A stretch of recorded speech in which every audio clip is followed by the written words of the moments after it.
பத்திரிகை ஊடக நண்பர்களுக்கு வணக்கம். நீங்க எல்லாம் இந்த படத்தை பார்த்து சிறப்பித்ததுக்கு முதல்ல என்னுடைய நன்றியை தெரிவிச்சுக்கிறேன்.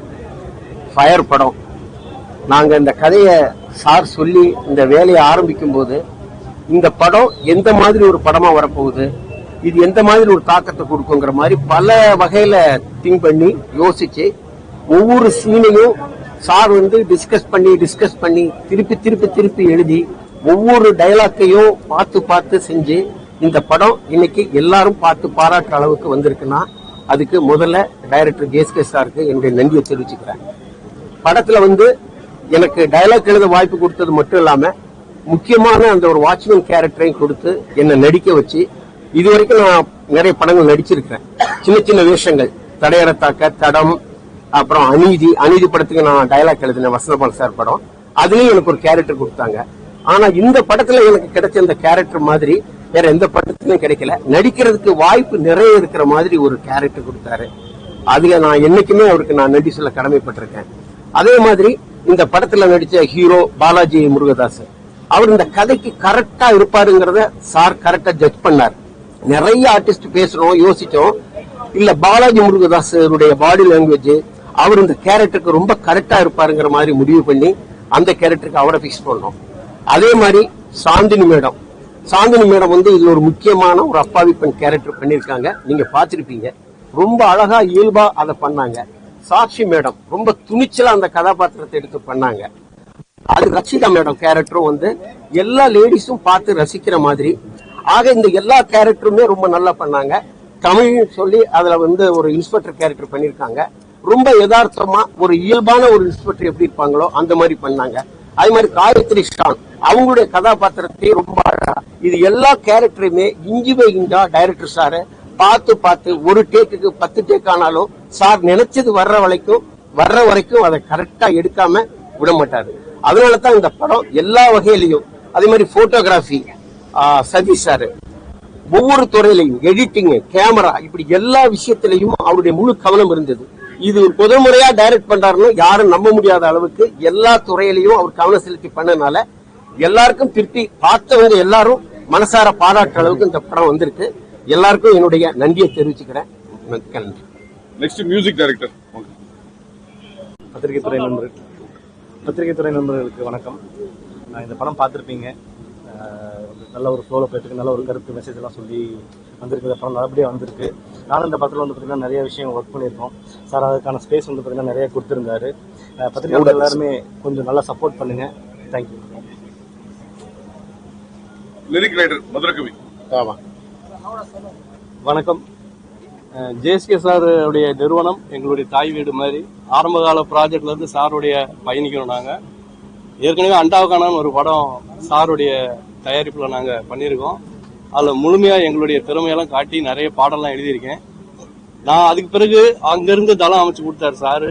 கேஜிஎஃப் அது நிறைய படங்கள் பண்ணிட்டு இந்த படத்தில் ஒரு கல்யாண பாடல் எழுதியிருக்கேன்.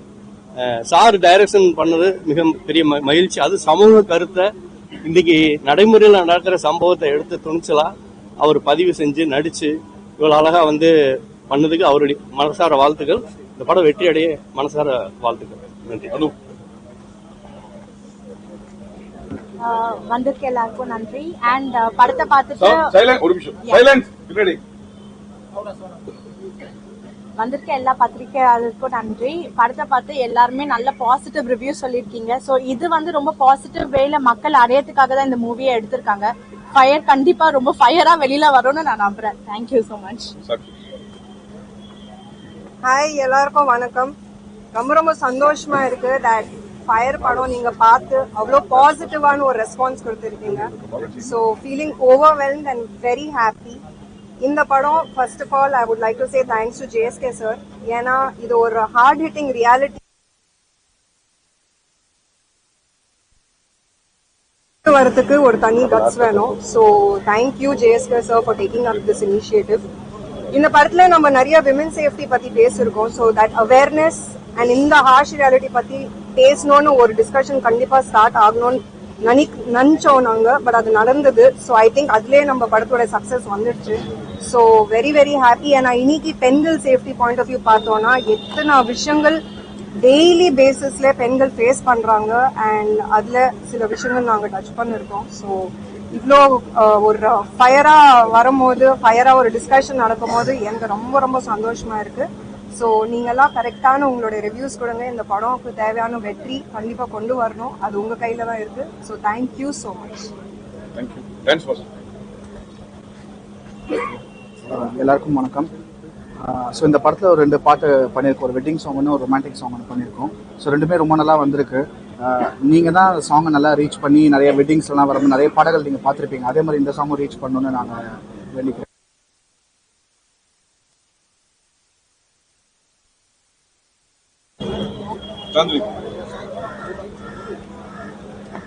எல்லாருக்கும் வணக்கம். ரொம்ப சந்தோஷமா இருக்கு நீங்க வந்து எங்க படத்தை பார்த்து இவ்வளவு பாசிட்டிவ் ரிவ்யூஸ் கொடுத்துருக்கீங்க. இது ஃபர்ஸ்ட் ஸ்டெப்பான ஒரு சக்சஸா பாக்குறேன். அண்ட் ஜேஎஸ்கே சருக்கு ரொம்ப ரொம்ப நன்றி.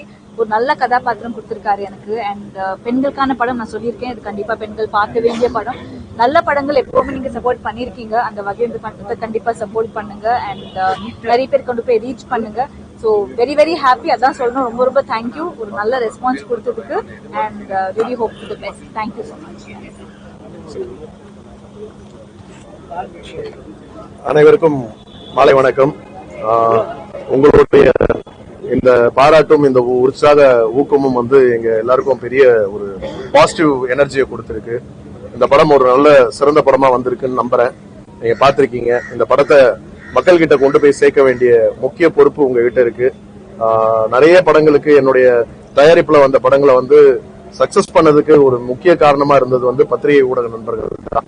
இந்த படம் நல்ல படம் அப்படின்னு நம்புறேன். இந்த படத்தை வந்து மக்கள் பாக்குறதுக்கு என்ன மாதிரியான விமர்சனங்கள், என்ன மாதிரியான செய்திகள் கொண்டு போகணுமோ அதை போய் பண்ணுங்க. இந்த நேரத்துல என்னுடைய படத்துல நடிச்ச, அதுவும் குறிப்பா இந்த 4 ஹீரோயின்ஸ் சாந்தினி, சாக்ஷி, ரச்சிதா, காயத்ரி ஷான், இவங்க எல்லாருக்குமே இந்த நேரத்துல வந்து நன்றிகளை தெரிவிச்சுக்கிறேன். ஏன்னா ரொம்ப ஒரு துணிச்சலான அந்த கதாபாத்திரத்தை, ரொம்ப அந்த கேரக்டரா அதை வந்து படமா பார்த்து அந்த கதைக்கு என்ன தேவை இருக்குன்றத அவங்க வந்து உணர்ந்து அதை வந்து அவங்க வெளிக்கொண்டு வந்தாங்க. அது எல்லா இன்னைக்கு இருக்கிற ஆர்டிஸ்ட் எல்லாருமே பண்றது இல்ல. பட் ப்ரொஃபஷனலா அவங்க எல்லாருமே அதை கொடுத்த ஒத்துழைப்புன்றது வந்து ரொம்ப அவங்களுக்கு ஹேட்ஸ் ஆஃப், நன்றிகள். அதே மாதிரி எஸ்ஐயா பண்ண தமிழ், அப்புறம் ஜீவா சார், அதுக்கப்புறம் எங்க கம்ப்ளீட் க்ரூ, அசிஸ்டன்ட் டைரக்டர்ஸ் எல்லாருக்கும் இந்த நேரத்தில் நன்றிகளை தெரிவித்துக் கொள்கிறேன். உங்களுடைய சப்போர்ட் வந்து எங்களுக்கு எக்ஸ்டெண்ட் பண்ணி எந்த அளவுக்கு இதை ரீச் பண்ண முடியுமோ ரீச் பண்ணி கொடுங்க. நன்றி, வணக்கம். இது வந்து உண்மை கதையை சம்பந்தமா, ஏன்னா ஏற்கனவே காசி முன்னாடி அரெஸ்ட் பண்ணாங்க. சோ அவரை பேஸ் பண்ண படமா இது? வெளி உலகத்துக்கு தெரிஞ்ச காசி நாகர்கோயில் காசி, வெளி உலகத்துக்கு தெரியாத நிறைய முகமடிகளோட காசி மாதிரி ஆட்கள் நிறைய பேர் இருக்காங்க. அந்த மாதிரி இருக்கக்கூடிய ஒரு நபர், அவருடைய லைஃப்ல நடந்ததை நம்ம பார்த்து இன்ஸ்பயர் பண்ணதுதான். 4 கதாபாத்திரங்கள், பெண்களோட கதாபாத்திரமும் ஒரு விதத்துல அவங்க எல்லாம் விக்டிம்ஸ் தான். அவங்களுடைய ரியல் லைஃப்ல நடந்த விஷயங்களை வந்து கொஞ்சம் இன்ஸ்பயர் பண்ணி சினிமாக்காண்டி சில கோட்டிங் பண்ணி படம் பண்ணிருக்கோம். காசின்னு பேர் வச்சதால டக்குன்னு எல்லாரும் அது கனெக்ட் ஆயிட்டாங்க. அதுதான் இந்த கதையோட. இன்னைக்கு சமுதாயம் எதை நோக்கி போயிட்டு இருக்கோம், அப்படி பார்க்கும்போது இந்த படம் அவசியம் உணர்த்தப்பட வேண்டிய ஒரு கதையா பட்டது. அதனால அதை சார்ந்து அதன் பின்னணியில என்னென்ன இருக்கோ அதை எடுத்து பண்ண. இந்த நேரத்துல எங்க ஹீரோ பாலாஜி சொல்லியே ஆகணும். நிறைய ஹீரோஸ்க்கு வந்து நான் இந்த கதையை சொன்னேன், எல்லாருக்கும் பிடிச்சிருந்தது. ஆனா செய்யறதுக்கு தைரியம் இல்ல, நிறைய தயக்கம் காமிச்சாங்க. அப்போ பாலாஜியை வந்து எனக்கு சுரேஷ் சக்கரவர்த்தி தான் அறிமுகப்படுத்தினாரு. பிக் பாஸ்ல அவருடைய எபிசோட்ஸ் எல்லாம் பார்த்திருக்கேன். ஒரு நல்ல ஒரு டாமினேட்டிங் கேரக்டர், ஒரு பெண்களை வந்து டாமினேட் பண்றதாகட்டும், அவர் கேரி பண்ணி கொண்டு போற விதமாகட்டும், ஒரு ஏதோ ஒரு கர்வமான ஒரு மனிதர் மாதிரியே ஒரு ஃபீல் கொடுத்தது. பட் ஆனா ரொம்ப ஸ்வீட்டான ஒரு நபர். இந்த கதையை கேட்ட உடனே அவர் சொன்ன முதல் டைலாக் எனக்கு இப்போ ஞாபகம் இருக்கு. இந்த கதாபாத்திரத்தை நான் பண்ணலன்னா யார் பண்ணுவாங்க, நான் பண்றேன் சார், என்ன வேணாலும் ஆகட்டும் அப்படின்ட்டு இறங்கி பண்ணாரு. So it's a great opportunity for me also to giving him in this character. நல்ல எனக்குலாம் வந்து ஒத்துழைப்பு கொடுத்த என்னுடைய டீம் அனைவருக்கும் நன்றி. ஒரு நிமிஷம், பாலாஜி பேசிட்டு அப்புறம் பாலாஜி பேசியிருக்கேன். யாரும் தப்பா, எல்லாருக்கும் வணக்கம். பிரஸ் மீடியாக்கெல்லாம் யாரும் தப்பா எடுத்துக்காதீங்க. எப்பயோ ரெடி ஆயிட்டேன். சார் தான் படம் இன்னும் முடியல, கொஞ்சம் லேட்டா வாங்கினாங்க. அப்ப டிராபிக்ல மாட்டிக்கிட்டேன். சோ அதுக்கு மன்னிச்சுக்கோங்க. இப்ப ஆரம்பிக்கிறேன். என்ன சார் இது ஒரு சிறந்த படம், நல்ல படம், இல்ல நல்ல மெசேஜஸ் இருக்கு. நானும் கொஞ்சம் நடிச்சிருக்கேன், பாத்திருப்பீங்க. டைரக்டர் வாழ சொன்னாரு, வாழ்ந்தேன். நீங்க வந்து அத பாலாவா பார்க்க கூடாது, அது டைரக்டரோட இமேஜினேஷன், டைரக்டரோட கற்பனை, டைரக்டரோட விஷன் அப்படி பாக்கணும். நீங்க அவர் என்ன சொன்னாரோ அதை நான் செஞ்சேன். அதனால ஏதாவது கருத்து இருந்தா நீங்க அவர்கிட்டயே கேட்டுக்கோங்க. சோ எனக்கு வந்து ஒரு நல்ல ஒரு எக்ஸ்பீரியன்ஸா இருந்துச்சு ஜேஎஸ்கே சார் டைரக்ஷன்ல வந்து நடிச்சது. ஏன்னா இன்னொரு 2-3 படம் பண்ணா என்ன ஒரு எக்ஸ்பீரியன்ஸ் கிடைக்குமோ அது வந்து எனக்கு ஒரே படத்துல கொடுத்துட்டாரு. எந்த மாதிரி இடத்துலன்னா இட் வாஸ் வெரி க்ரூஷியல். ஏன்னா நம்ம ஒரு டார்கெட் வச்சு படம் பண்றோம், இந்த டேட்குள்ள படத்தை முடிக்கணும்ட்டு. ஃபார் எக்ஸாம்பிள் ஒரு சாங் எல்லாம் பாத்தீங்கன்னா கல்யாண் சாங் பாத்திருப்பீங்க, எல்லாருக்கும் பிடிச்சிருக்கும்னு நினைக்கிறேன். அந்த சாங் எல்லாம் நாங்க ஒரே நைட்ல ஷூட் பண்ணோம்னா நிறைய பேர் நம்ப மாட்டாங்க. எஸ், நாங்க அதெல்லாம் ஒரே நைட்ல தான் ஷூட் பண்ணோம். ஸோ அந்த மாதிரி ஷூட் பண்ணும் போது அதுல வந்து ஒரு கொஞ்சம் ப்ரெஷர் இருக்கும். எங்கேயுமே நம்ம வந்து ஸ்டெப்பை மிஸ் பண்ணிடக்கூடாது, நம்மளால வந்து டேக் போயிடக்கூடாது அப்படின்ட்டு. ஃபார்ச்சுனேட்லி டேக்லாம் எதுவும் போகல. ஸோ ஒரே நைட்ல முடிச்சுட்டோம் அந்த சாங்கை. மெயினா அந்த ஒரு விஷயத்துக்கு வந்து என்ன பாராட்டினாரு. அது வந்து இங்க நான் அழுத்தம் திருத்தமா வந்து நான் சொல்லிக்கிறேன். அண்ட் ரொம்ப சேலஞ்சிங்கான ஒரு கேரக்டர் தான். நீங்க வந்து வாழ்ந்திருக்காரு அப்படின்னு வந்து சொல்றீங்க, உங்களுக்கு தெரியும்ல அந்த மாதிரி சீன்ஸ் எல்லாம் எடுக்கும் போது சுத்தி வந்து ஒரு 10-20 பேராச்சும் இருப்பாங்க, டீம் மெம்பர்ஸ், க்ரூ மெம்பர்ஸ். இவங்க வந்து என்னென்ன கோரியோகிராஃப் பண்றாங்களோ மைக்ல அதை தான் நாங்க வந்து செய்யணும். At the same time how to make sure கூட நடிக்கிற ஆர்டிஸ்ட் வந்து கம்ஃபர்டபுளா இருக்கணும். அதை தாண்டி நம்ம நடிச்சா இதை வந்து ஆடியன்ஸ் ரசிப்பாங்களா அப்படின்னு ஒரு கான்பிடன்ஸ் இருக்கணும். அதெல்லாம் பண்றதுக்கு வந்து ஒரு தைரியம் வேணும், ஒரு கான்பிடன்ஸ் வேணும். நம்ம மேல ஒரு கான்பிடன்ஸ் இருந்தா தான் அந்த சீன்ஸ் எல்லாம் வந்து தயங்காம பண்ண முடியும். நான் பண்ணியிருக்கேன், அதுவும் என்னோட 2வது படம் லீடா. So it's a very big opportunity for me. எனக்கு சான்ஸ் கொடுத்த JSK film corp, JSK sir and என் கூட நடிச்ச ஆர்டிஸ்ட் அண்ட் இங்க வந்திருக்க பிரஸ் மீடியா எல்லாருக்குமே ரொம்ப நன்றி. சார் ஜேஎஸ்கே சார் இந்த மாதிரி படத்துல நடிக்கிறதுக்கு ஹீரோ சம்பளம் வேணாம்னு சொல்லியிருப்பாரு. எப்படி ஹீரோ சம்பளம் வேணாம்னு சொல்லியிருப்பாரு. அப்படிலாம் இல்ல, அப்படியெல்லாம் கிடையாது. அதான் நீங்க அவர் சொன்னதுதான், அது அந்த கேரக்டர் பண்றதுக்கு ஒரு பெரிய தைரியம் வேணும். அதை பர்ஃபார்ம் பண்றதுன்றது வந்து ரொம்ப அவ்வளவு ஈஸி எல்லாம் கிடையாது. ஒரே நிமிஷம், அவ்வளவு ஈஸியா எல்லாம் பர்ஃபார்ம் பண்ணிட முடியாது. அதுக்கு வந்து ஃபீமேல் ஆர்டிஸ்டோட அந்த ஒரு செட்ல அவங்களோட கம்ஃபர்ட் ஜோன், அதுக்கப்புறம் அவ்வளவு பேர் இருக்கும்போது அதை வந்து அதை நம்ம எதிர்பார்க்கிற மாதிரி அந்த ஒரு ரியாக்ஷன்ஸ், அவங்க பர்ஃபார்மன்ஸ் எல்லாம் வந்து பெரிய விஷயம். நார்மலா ஒரு படம் கூட நடிச்சிடலாம், இந்த மாதிரி படம் நடிக்கிறது ரொம்ப கஷ்டம். நியாயமா இதுக்கெல்லாம் அவர் கூட தான் சம்பளம் தரணும். நான்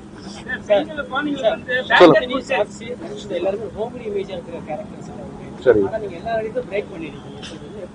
நீங்க கேரக்டரா பாருங்க. அவங்க வந்து இந்த படம் பார்க்கும்போது, இன்ஃபேக்ட் இந்த படத்துல முதல்ல கமிட் ஆனது வந்து சாக்ஷி தான். எனக்கு வந்து ஒரு அப்பர் கிளாஸ்ல இன்னைக்கு சொசைட்டில இருக்கிற ஒரு மேரீடு உமன், அதுவும் புதுசா கல்யாணம் ஆனவங்க, எப்படி அவங்களுடைய ஒரு ஸ்டைல் இருக்கும், அதுக்கேற்ற மாதிரி எனக்கு ஒரு ஃபிட்டின் ஆகிறதுக்கு ஒரு முகம் தேவைப்பட்டது. அது எனக்கு சாக்ஷி டெய்லர் மேடா கிடைச்சாங்க. அவங்க கிட்ட நான் வந்து ஒரு சீனுமே என்ன எடுக்க போறோம் அப்படிங்கறத டே 1 எல்லா ஆர்டிஸ்டுக்குமே நான் எதையும் வந்து ஸ்பாட்ல போய் எதுவுமே இம்ப்ரூவைஸ் பண்ணல.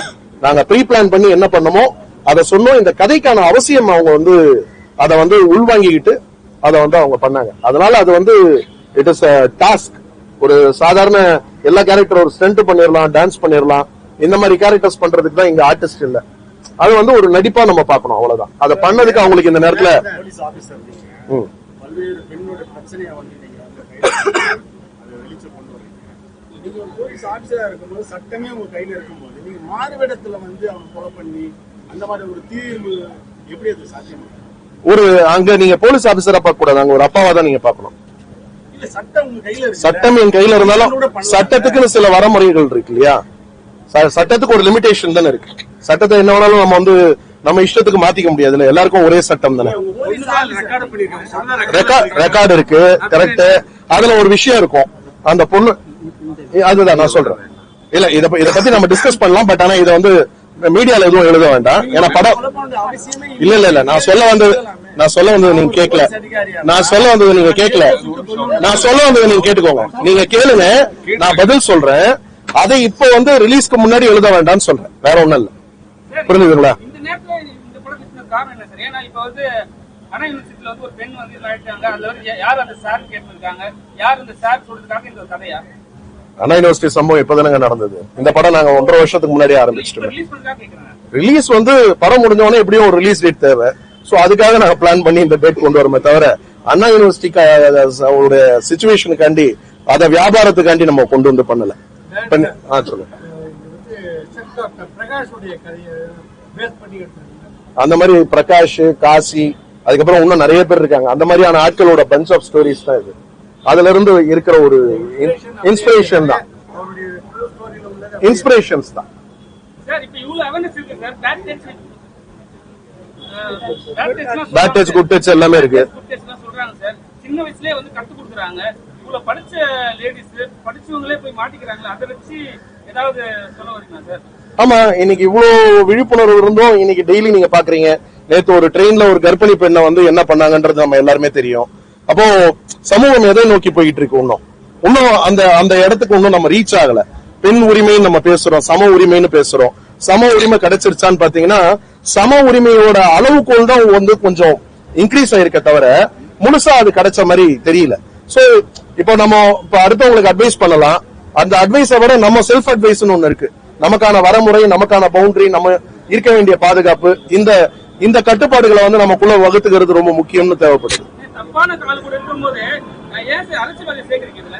எப்படி தப்பான ஆள் ஒருத்தர் இருக்காரு, அவர் வந்து எல்லா பெண்களையும் அபியூஸ் பண்றாரு. அப்படி வந்து நீங்க வந்து கண்டிப்பா அரசியல்வாதியை சேர்க்கணும்னு சொல்லி கேட்ட மாதிரி. அதாவது நீங்க இப்போ கர்நாடகால பாத்தீங்கன்னா இப்போ சமீபத்துல போன வருஷம் நீங்க பாத்திருப்பீங்க, ஒரு இளம் எம்பி அவர் வந்து கிட்டத்தட்ட 100கணக்கான பெண்களை வந்து பாலியல் பலாத்காரம் பண்ணிட்டு அந்த பெண்களை வந்து மிரட்டி, அவர் வந்து உங்களுக்கு தெரியும், அவர் தேவகோடாவோட ரிலேட்டிவ் நினைக்கிறேன், பேரன், அவர் வந்து அரெஸ்ட் ஆனாரு. அதுல வகையான வீடியோக்கள் நம்ம எவ்வளவு பேர் பார்த்திருப்போம், எவ்வளவு பேரை வந்து அந்த வீடியோஸ் காமிச்சு அவர் மிரட்டி இருப்பாரு. சோ இதெல்லாம் ஒரு இன்ஸ்பிரேஷன்ஸ் தான். அதாவது அரசியல்வாதி தான் தப்பு பண்றான்னு கிடையாது. எல்லா சொசைட்டிலயும் எல்லா இடத்துலயும் ஆளுங்க இருக்கதான் செய்யறாங்க. அதான் சொல்றேன், எல்லா செக்மெண்ட்லயும் இங்க இருக்காங்க. இப்போ நம்மளுடைய பத்திரிகை நண்பர்கள்ல சில பெண்கள் என்கிட்ட பேசும்போது சொன்னாங்க, எல்லா இடத்துலயும் அன்றாட நம்ம பாத்துக்கிட்டு இருக்கோம். நான் இது வந்து ஒரு பெண்களுக்கான ஒரு பிரத்யேக ஒரு ஸ்பெஷல் ஸ்கிரீனிங் பண்ணேன். அதுல ஒரு கிட்டத்தட்ட ஒரு 50க்கு மேல வந்து பெண் ஆட்டோ ஓட்டுநர்கள் வந்தாங்க. அவங்க சொல்லிட்டு போறது, நாங்க ஆட்டோ ஓட்டும் போது அன்றாடம் எங்கேயாவது ஒரு கேஸாவது நாங்க இப்படி எக்ஸ்பீரியன்ஸ் பண்றோம், அத்துமீறல் அதிகமா இருக்கு, என்ன பண்றது, நாங்க இருக்க வேண்டிய அந்த ஒரு செல்ஃப் கண்ட்ரோல்லயும் எங்களுடைய அந்த ஒரு பாதுகாப்புலயும் நாங்க இருந்துகிட்டு இருக்கோம். சோ அது இருக்கத்தானே செய்யுது.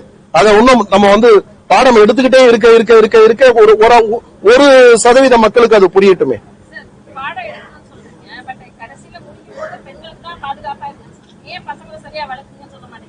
அதுதான் சொன்னேன், பெண் பிள்ளைகளை பெற்றோர்கள் வந்து இன்னைக்கு வந்து எவ்வளவு ஜாக்கிரதையா வளர்க்கணும்னு ஒரு விஷயத்த சொல்லும் போது எதிரில் உட்கார்ந்து பாக்குறது வெறும் பெண்கள் மாத்திரம் பார்க்க போறது இல்ல, ஆண்களும் பார்க்க போறாங்க. அந்த ஆண்களுக்கும் குழந்தைகள் இருக்கும்.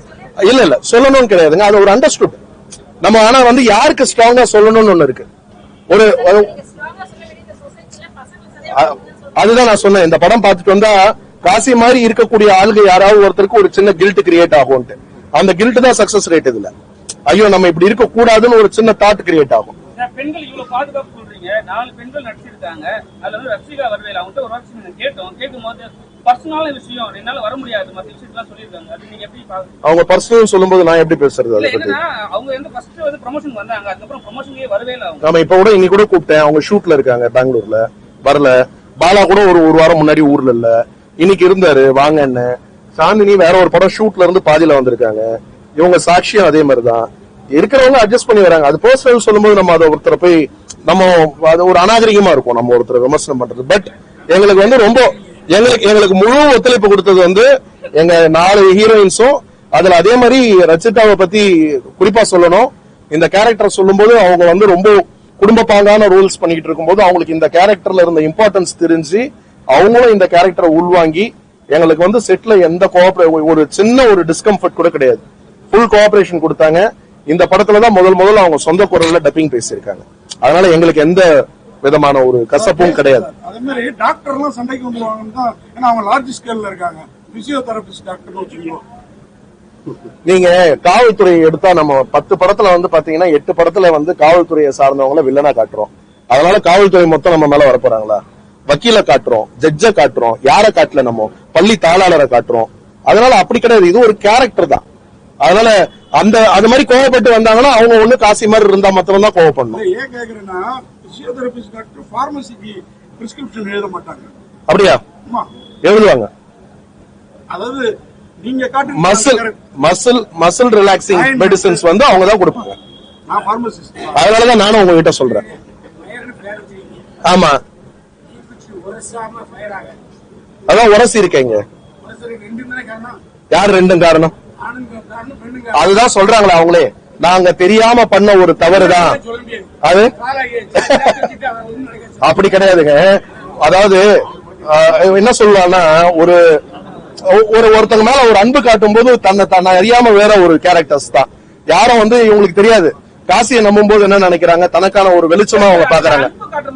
இல்ல ஒரு நிமிஷம், அது எப்படி இல்லன்னு நினைக்கிறீங்க? ஒரு நிமிஷம், நான் சொல்றேன் உங்களுக்கு. இல்ல நான் சொல்றேன் உங்களுக்கு. இப்ப நீங்க சாந்தினி எடுத்தீங்கன்னா அவங்களுக்கு வந்து ஒரு காதல் உருவாயிருக்கும். தன் முதல்ல வந்து ஒரு வேலைக்கு வந்த இடத்துல தனக்கு கிடைச்ச முதலாளி அவ்வளவு அந்யோன்யமா பழகி ஒரு குடும்பத்துல ஒருத்தரா இருக்காரு. அவர் மேல ஒரு காதல் தான் அவங்களுக்கு ஏற்படுது. எப்படி அது வந்து கோஆபரேட் செஞ்சான்றது அவங்களோட ட்ரீட்மெண்ட்டுக்கு. அவங்களுக்கு பெயின் இருக்குன்னு சொல்றாங்கல்ல, அந்த பெயின் வந்து கை தூக்கும் போதே நம்மளே ட்ரீட்மெண்ட்டுக்கு போகும்போது சில நேரம் டாக்டர்ஸ்க்கு கோஆபரேட் பண்ண மாட்டோம். கோஆபரேட் பண்ணா மாத்திரம் தான் அவங்க பண்ண முடியும். நீங்க இப்படி அர்த்தம் எடுத்துக்கிட்டீங்கன்னா அப்படி, இந்த பக்கம் எடுத்துக்கிட்டீங்கன்னா இந்த பக்கம். சொல்லுங்க. எது கேட்கல.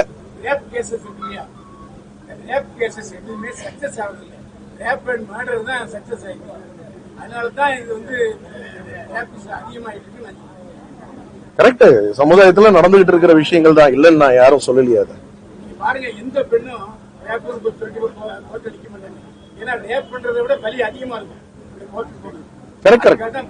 அதனாலதான் நிறைய பேர் ஒதுங்கி இருக்காங்க. இதுல இருந்து அவங்க வந்து வெளியில வந்து ஒரு கம்ப்ளைண்ட் கொடுக்கல. இதுல இருந்து வெளில வந்தா போதுன்ற ஒரு சிச்சுவேஷன். அத காசி எவ்வளவு டாமினேட் பண்றான், எப்படி ஒரு டேக் ஆஃப் பண்ணிக்கிறான், அத வந்து அந்த அத்துமீறல் எவ்வளவு தூரம் போகுதுங்கிறத வெளிப்படுத்துறது தான்.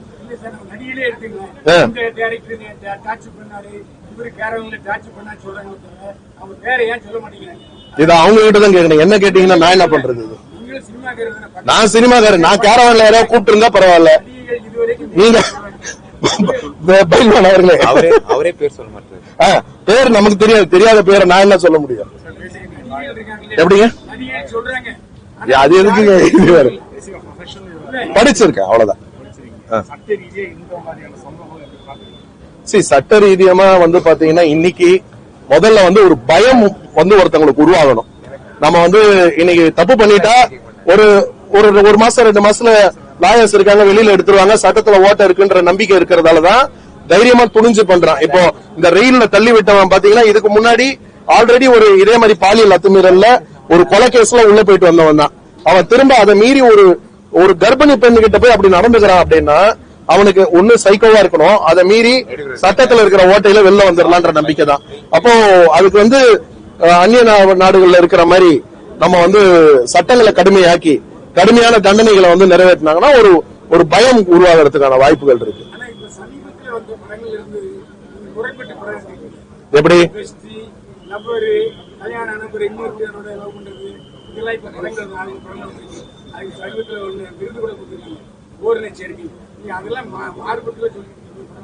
நான் என்ன சொல்லிருக்கேன்னு நினைக்கிறீங்க?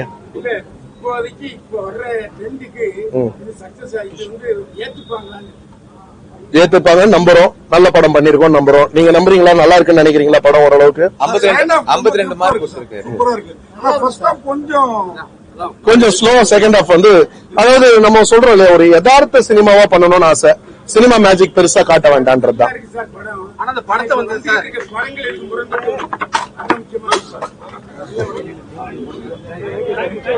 சரிங்களா? தேங்க்யூ. படத்தை நீ கவர்ச்சி கண்ணோட்டத்திலேயே படம் விளம்பரப்படுத்தும் போது நம்ம ஒரு கவர்ச்சி படம் மாதிரியே கொண்டு வரீங்களா? அப்படி கிடையாது. இதுல வந்து த்ரில்லர் கண்டென்ட்டான கிளிப்ஸும் வெளியே வரும், அந்த போஸ்டர்ஸும் வரும். இதுல இந்த மாதிரி விஷயங்களும் இருக்குன்றதையும் நம்ம சொல்றோம். அவ்வளவுதான். படம் பார்த்தா தெரியுது. பட் நீ படத்துக்கு முன்னாடி போனீங்கன்னா இது அவ்வளவு கவர்ச்சி படம் மாதிரி ரொம்ப நாளைக்கு நான் ரொம்ப அறிவுரை சொன்னா யாரும் என்ன திரும்பி கூட பார்க்க மாட்டீங்க. இதுதான் காமிச்சா. இப்ப யாரோ நண்பர் சொன்னாரு, ஃபர்ஸ்ட் ஹாஃப் ஃபுல்லா வெயிட் பண்ணிருந்தா செகண்ட் ஹாஃப்ல தான் ஃபயர் இருக்கான்னு கேட்டாங்க. அப்ப ஃபர்ஸ்ட் ஹாஃப் கார்த்தி இல்லன்னு ஒதுக்கிட்டாப்ல. சார் அதே மாதிரி வாழையில நடிச்ச அளவுக்கு ஜேஎஸ்கே அவரை பார்க்க முடியல. டைரக்ஷன் போடவும் சேர்ந்து சுமந்ததுனாலயா இருக்கலாம். ஏன்னா மத்தவங்க எல்லாம் பண்ண அளவுக்கு நீங்க நல்லா பண்ணிருக்கீங்க. மத்த ஒரு ஹீரோ அவங்களுக்கு கதாபாத்திரம் முக்கியமா இருக்கு. ஒரு 150 இருந்து 200 தியேட்டர்ஸ். அடிக்காம அவன் ஒர்க் பண்ண நீங்க ஒரு ஆள் தான் சார். இன்ஃபில்ட்ரா வந்து அப்படியே நம்ம தமிழ் ஃபீல்ட்லயே அடிக்கவே வேலை பார்த்து ஒரே ஆள் தான். அதான் மர்டர் பண்ணிட்டாரு. ஒரு 150 to 200 ஸ்கிரீன்ஸ் பிளான். ஆமா, வேர்ல்டு வைடு வந்து இது கர்நாடகா ரிலீஸ் ஆகுது, கேரளா அடுத்த வாரம் ரிலீஸ் ஆகுது. இந்த வாரம் நிறைய படங்கள் அங்க இருக்கிறதால ஒரு வாரம் கழிச்சு ரிலீஸ் பண்றோம். பேன் இந்தியாவா மொழி மாற்றங்கள் செய்யப்படுறது. நன்றிங்க. ஓகே, நன்றி. அப்படியே கீழே வந்து அப்படியே பிடிங்க மொத்தமா.